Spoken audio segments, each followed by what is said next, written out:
কখনো কখনো পুরুষরা ভেবে থাকেন তার বউ তাকে কত ভালোবাসে, ফোন করে বারবার আপনার খোঁজখবর নেয়, কিন্তু তা আসলে কখনোই সত্য নয়।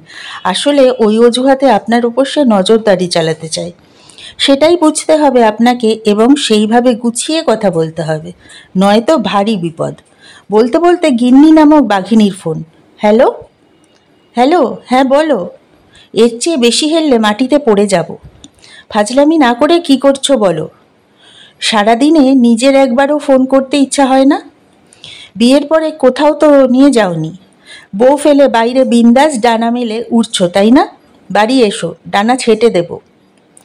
ইচ্ছে না থাকলেও করলার মতো তেতো নারকেলের মতো ঝুনো মহিলাকে বলতে হলো, সুইটি মাই বেবি, রাগ করো কেন?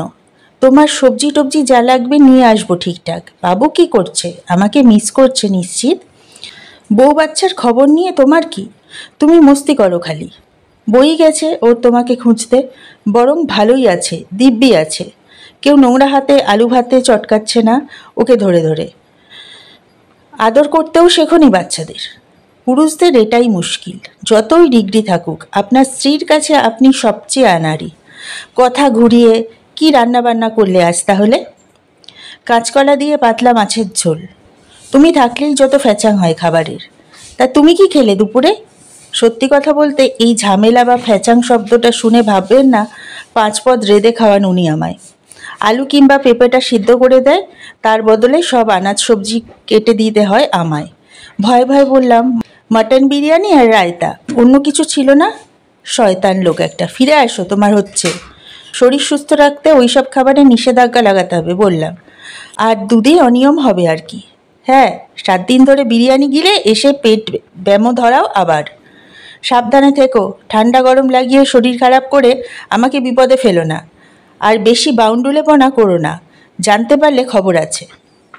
সব বন্ধুরা সেলফি তুলে সোশ্যাল মিডিয়াতে আপলোড করে কত লাইক কমেন্ট পায়, আমি কিছুই করতে পারি না। এই বউয়ের জন্য।